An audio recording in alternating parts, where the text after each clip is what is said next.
Facebook, welcome to Virtual Tours. We're getting set up because we're outside. We are being safe. I'm going to be taking this off. I just want to get things going as soon as possible. So welcome. I'm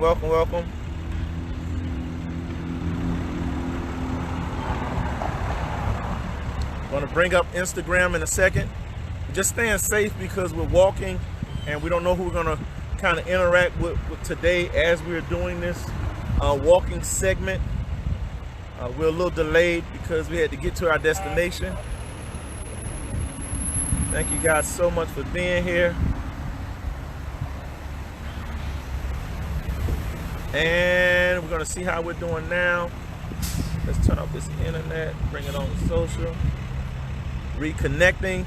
Welcome this week to our tours. Welcome Instagram. We are here. Sorry for the delay. Just want to make sure I put my post here as to what we're doing historically. Welcome.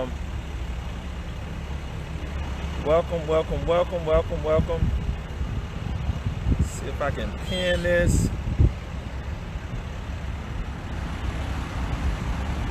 Pin comment. That work.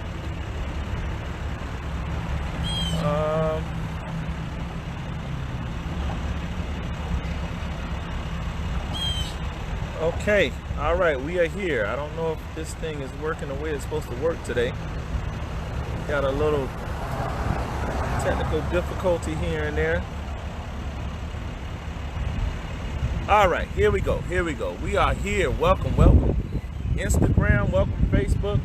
We're broadcasting live on social media for our virtual tours. I hope you can hear us and you're with us today.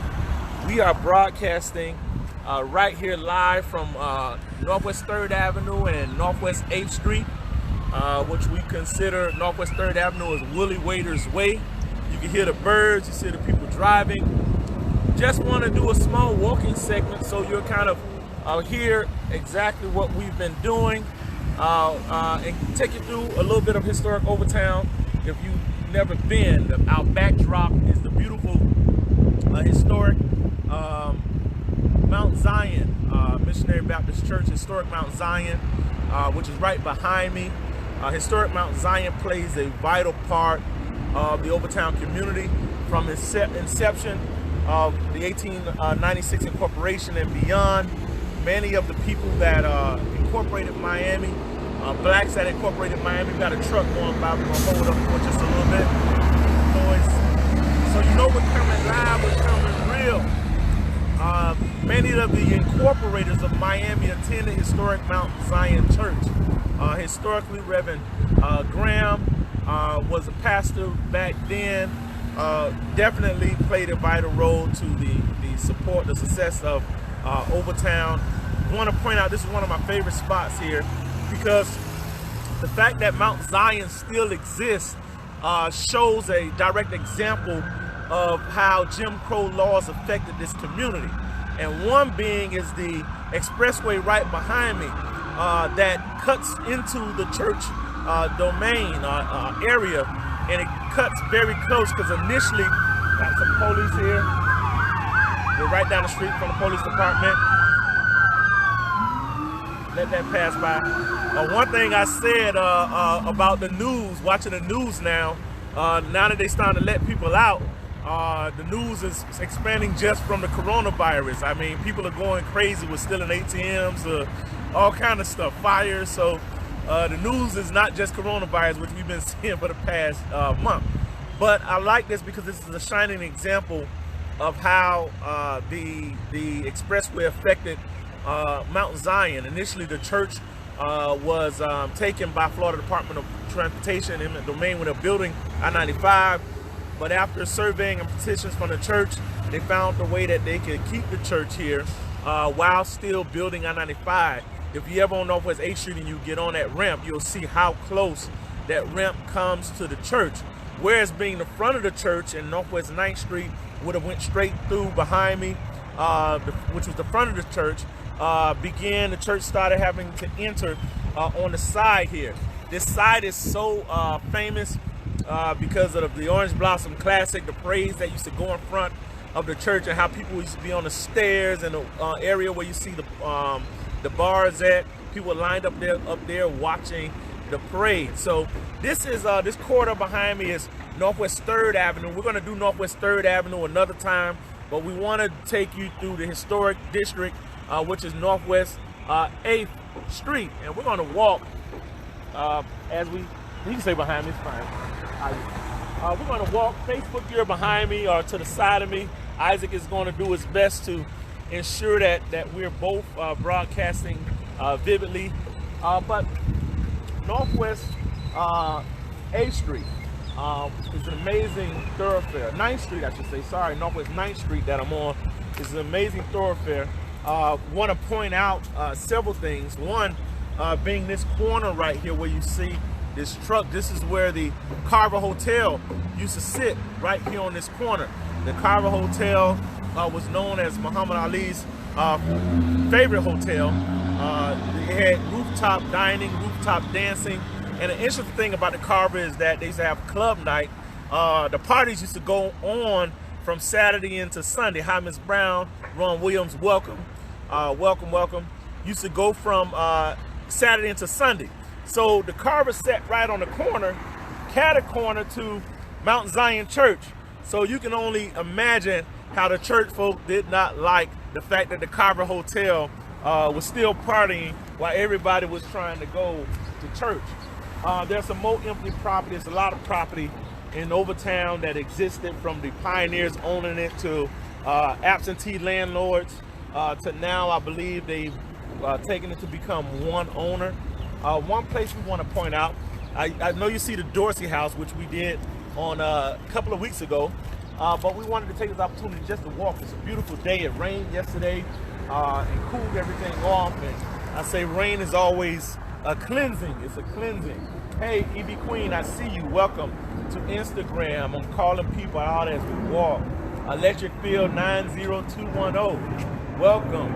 Facebook, if you're here, Facebook, Ron Williams, and a couple of people we have on Facebook, appreciate it. So we want to point out, and our focus today is what's behind me, which is the Ward Rooming House. The Ward Rooming House plays a pivotal role, pivotal part of history, as it's an example of how the families took lemon, gave them lemons, they made lemonade. 249 Northwest 9th Street belonged to Shady Ward family. They opened up this rooming house many years ago, and that's how a lot of black entrepreneurs were in Overtown when the hotels was crowded and based on Jim Crow laws, where blacks could not seek residency across the track on the white side of town. Many of them, all of them had to come to Overtown, and when the hotels filled up, there was opportunity for many people to open up rooming houses, and this is one of those rooming houses in terms of the Ward Rooming House. I'm going to flick my camera over just a little bit so we can give you, can I do that? Yes, I can do it. Awesome. So I'm going to flick my camera over just a little bit so you can get a gander of the Ward Rooming House. The original house was built around the early 1900s. It was destroyed in fire in 1925. The house was later rebuilt as a rooming house with masonry and concrete by Shadrach Ward, and was often referred to as the clubhouse by the Egalock Social and Civic Club. Because weekly meetings and their activities were frequently held here, significant features of the house include a large bay windows, open front porch, ornamental moldings. The construction of the house is reflective of the first 30 years of Miami history. Now, this house, when I came to Miami, this house was it was abandoned. It was in bad condition. The CRA, the Southeast Overtown Parkwest Community Development Agency, took ownership of the house and wanted to restore the house. Due to Hurricane Wilma, when much of the Dorsey got was kind of destroyed, the Ward Rooming House suffered devastating loss because the walls of the original structure fell in. All the brick that they was trying to save from the historic home fell in, was blown in by the hurricane. But yet the CRA was able, Southeast Overtown Parkway CRA was able to restore the house. They reopened it as a art gallery. The Black Archives at one point was maintaining and managing the gallery, but just last year, I believe, it was turned over to the Hampton art lovers, who host periodical installations here of art. So if you have an opportunity to come to Overtown, this will be one of the facilities that you will want to stop at and see. So as we further our walk, welcome. I see Terrence is here. Hopefully, Terrence, we will be able to have you do one of these sessions for the field trip of the police precinct. So please contact us if you can, if that's something that you may seem plausible. One Friday, just handing over the live to you to broadcast from the precinct and show everyone the precinct. So now, as we walk, you'll see the kente cloth pattern that's on the sidewalk. A little difficult to see because of the sun, but this kente cloth pattern represents African nations here in the historic village. 9th Street was really busy. 9th Street was a very busy thoroughfare for Overtown. Want to point out just briefly, if you can vaguely see in that corner, there's a cement structure, a cement pillar right there in that corner, and nobody really never knew what it was. I was out with Judge Johnson when I first came to the Black Archives, and we were talking and walking down the street with Dr. Fields, and he pointed out, I think we were in a car, I don't know, but he pointed out that pillar right there, and he said that pillar was the corner to the Dreamland Dance Hall. The Dreamland Dance Hall, which was a club here in the Overtown area, and that's the last remnants of it. He said that's where it's set, so that's why I get that information for it. Thank you, Terrence. We hope that we can schedule that with you. We'll work on that this week. But the Dreamland Dance Hall. Now, when you think about Overtown, you think about a lot of empty spots, a lot of empty spaces. For instance, this empty lot right here, which is being transformed right now into a parking area for the Red Rooster. This particular area where I'm standing at right now belonged to the Cola Nip Bottling Company. It was a J&S building. It was a manufacturing building where blacks manufactured their own cola drinks. It's set right here on 9th Street. Many kids will talk about how they can see the soda being bottled right through the window. It was the Cola Nip Bottling Company, the only manufacturing company in Overtown that sat right here. This building is on the National Register, but it no longer exists. And I remember when I first came to the Black Archives in 2003, when the Orange Bowl still existed and Art Till was alive. They put parts of the building, some signature parts of the building before the demolition. They stored it under the Orange Bowl, and I remember walking. It was actually with Frank Rollinson, and I forgot who the other commissioner at the time. Could have been Regalado. Walking under the Orange Bowl and seeing parts of the Cola Nip, which was Atlanta Life Insurance Company. They had a big marquee that used to hang on the building.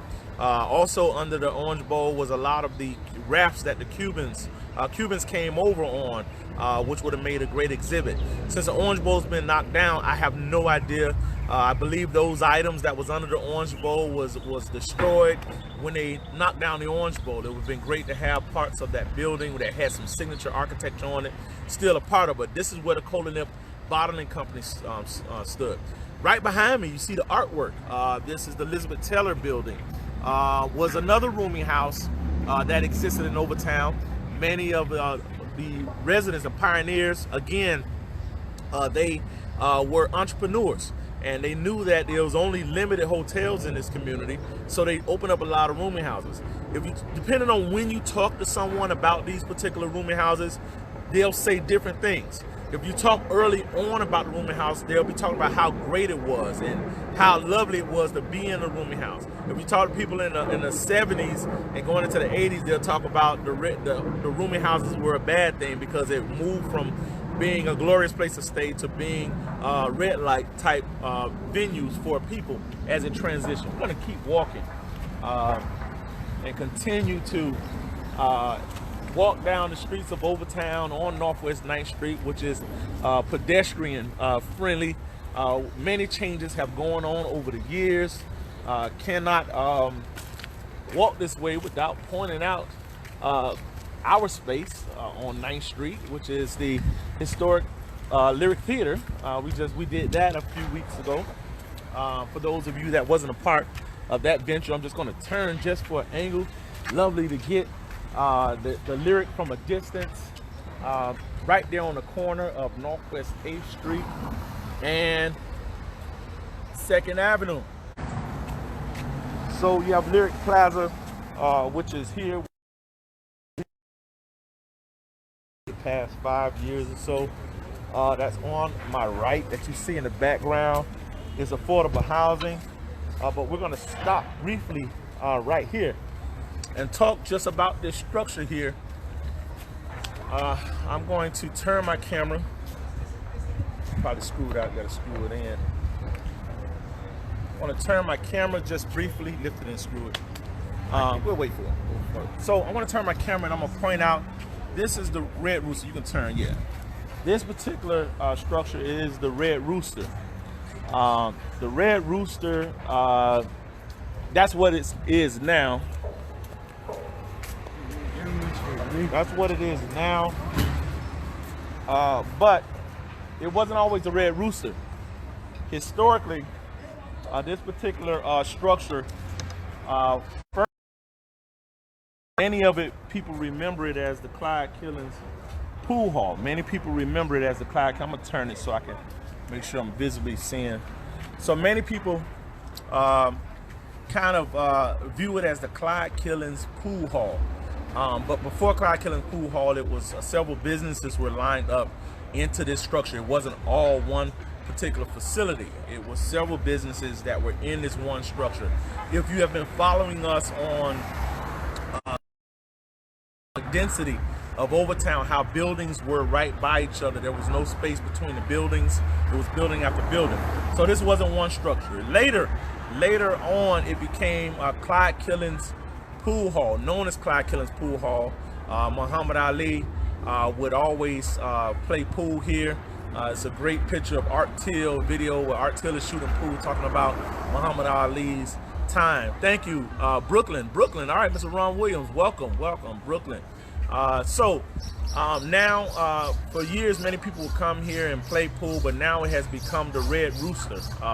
Marcus Samuelson's project, along with the CRA, was scheduled to open up this year, but of course, due to COVID-19, that has changed somewhat. Also, they're using it right now. I don't know to be in Overtown. As I'm walking down these streets, I'm covering up again as someone is coming close into my area. As Overtown progressed, this became the thoroughfare. This became the place where people operated, where people really enjoy, especially people of color. The lots, this is where buildings, where businesses, black businesses evolve. This change in wanting to now move and build what they call affordable housing. This conversation of gentrification began to take root. Welcome back, Facebook. We apologize for that disconnect, but we don't have really good signal on one of the things that we're using. But gentrification became a question. You know, affordable housing, but affordable for who? So this thoroughfare that was really prominent at one time, over the years in the 80s, became to be this isolated location that was drug ridden, that was not the place to be. That's what many cases people have told me. You know, don't go to Overtown all my life. So things like the Lyric Theater and places like the Red Rooster, the Hampton Art Lovers, and I want to point out again, my neighbors. I don't know how far, what our time look like. Let me see what my time look like. Let's see how far we're gonna go on this walk. Okay, a couple of minutes. We're gonna walk. Let's walk. So our neighbors here, also with this transformation of Overtown, I'm gonna point to across the street here is the Urban. The Urban. When I first came to Miami, The urban, where it sits, there was a line of structures on this particular block here that was, to me, was historic, was very historic. You heard one of our staff members talk about, matter of fact, Terrence is on the line. This is where Dr. Ira P. Davis' office was, where the black policemen were sworn in. This is right, this location here is right where they were sworn in at. And I felt that it was majorly historic when I first came. But for some reason, the powers that be didn't feel as the way that I felt. And they knocked down the buildings instead of restoring the buildings. But this is what happens in this black community, is that we're not able to keep our history, where other communities like South Beach have been able to keep their history. But I take lemons and make lemonade, and what we have now is what they call the urban, which is an outdoor rental venue. They've had many activities here. Amazing place, amazing space, similar that to Wynwood. So if you're hosting a party or an outdoor venue, this is a very beautiful space. This is how it's set up now. I don't know what it's going to be in the future, but as far as what it is now, it's a great use of adaptive reuse of a historic space. Now we're walking right now. I'm putting my mask on again, just to stay safe. Just to stay safe. We're going to stop here briefly. There's a gentleman that's passing. Go ahead, sir. You all right? So this particular venue right here is an important space. And I don't know if you can see it at the top where it says, oh, you can't see it on the camera. It says Thomas. This particular building, good, got the shot.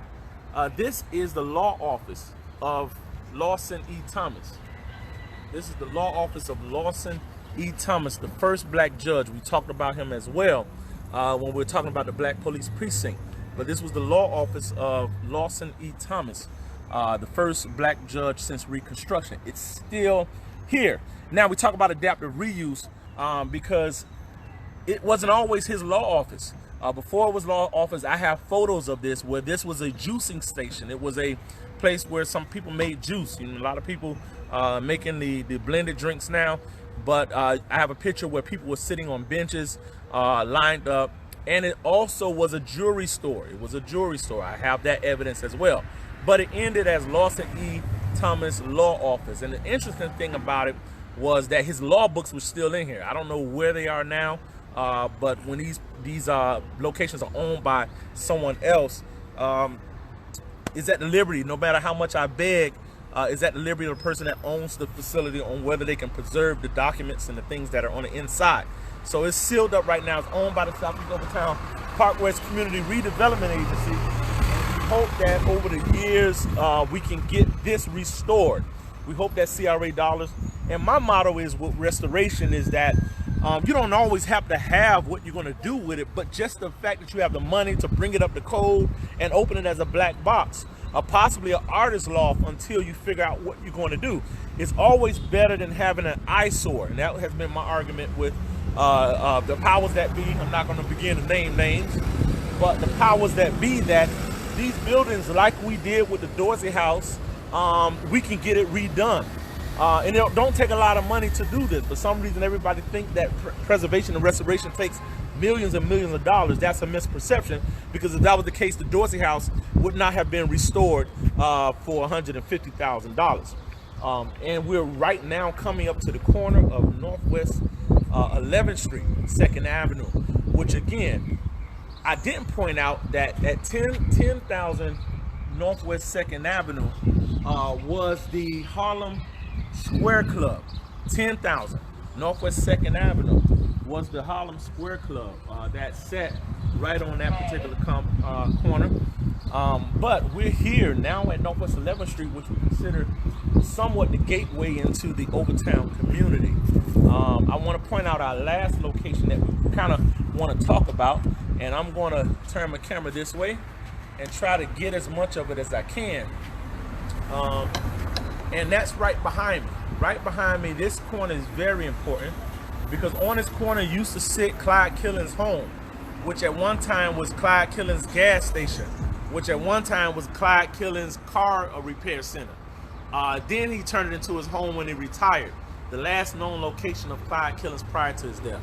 Right now, and then right next to it was the liquor store, of course, which is part of it. And right next, I'm going to stop, the Metro Rail is going by. I want to point out right next to that is the historic S.H. Johnson X-ray Clinic, which is owned by the Black Archives. We have hopefully at some point we'll get the restoration process on that. We have photos of Thurgood Marshall meeting with G.E. Graves, Garth Reeves, and Attorney Johnson at the time inside of that facility. It's the first radiation clinic for blacks because it was a period of time that the city hospital, which is Jackson Hospital, did not and would not allow for black doctors to read x-rays.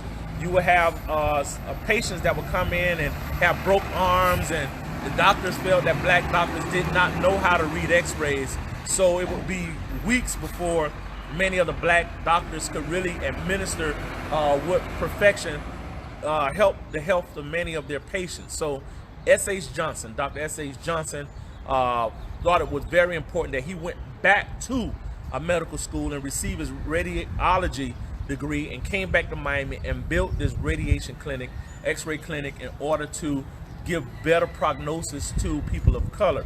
And that's how the x-ray clinic came about, where blacks were able to get the proper care that they needed. So we wanted to point out the x-ray clinic. We're going to go into major detail about the x-ray clinic later on in our virtual tours. But I just wanted to take a moment to walk you through historic Overtown, let you see what is happening here. There's a lot of changing going on. Hope you really enjoyed this tour. I want to see if there's any questions I can answer for anybody prior to. I'm going to angle this so you can see my voice. I'll turn this way. And before you can get a good look at the x-ray clinic, I think we can walk down just a little bit. It's in disrepair. We have to get some 10 or 11 care for it. I'm preferably hoping that the CRA would advance us some dollars so that we can restore this once bright spot in Overtown. Hopefully. So if you know anybody on the CRA, you know any of the commissioners, definitely tell them, please. We're just asking for a few $100,000 to bring this up to code so we can bring it back to the way that it was historically. And it's very important that we save our historic landmarks. Very important that we are able to save our historic landmarks. And for some reason in Overtown, we have been unable to, we haven't been giving the full ability and full rights, the full support to restore our landmarks. So thank you, Ms. Brainison. I love the tours. Is there any questions? Anybody that's online that want to ask me about our tours today? Great. Ron Williams asks on Facebook, what new developments are in Overtown? There are many new developments. I did point out to you the Red Rooster that's coming online now. We have a 36-story housing structure that is going up south of the Lyric. We have right behind us, there was an office space that was built out on block 36. There's a Softail condominium that is coming over it. Have you noted any plans for other projects in Overtown community? So there's a lot of building that is going around, some good and some bad, because when you think about a lot of the structures, many people have this build it and they will come mentality, but a lot of times that ain't necessarily true. You got to have the support and the infrastructure behind a lot of the buildings. Excuse me, the Metro Rail is going by. For you that know, it's almost like Brooklyn in New York. We have our trains as well. We have our trains in Overtown as well. So yeah, it's a lot of projects going on. We hope that with these buildings, with the structures, that they will support what exists. Jackson Soul Food, Greenhouse, you know, and other locations, the churches, other things that are here. We hope that this construction will bring a mixed use of people that will take Overtown back to where it was. So there's incredible joint you're doing for our community. Thank you, Don Mangum, for that support. We appreciate your support. I broadcast on Facebook and Instagram, but I try to get everybody to push over to the Instagram because it's easier to do one broadcast, but I didn't want to lose our fan base that's on Facebook. So if you have an Instagram account, follow us on BALT South Florida. That's the BAHLTSOFLO. That's the Black Archives. We hope to see all of you soon. If there's no other questions, thank you so much. And we'll see you next week for virtual tours. And we'll see you next week for all of the Black Archives programming. If you're able to support us, Cash App us, $, BAHLT, $. We made it easy for you. BAHLT. That's how you can support the Black Archives. Every penny count, every dime count, every quarter count, every dollar count. We thank you so much, and we look forward to seeing you next week. Take care. Goodbye.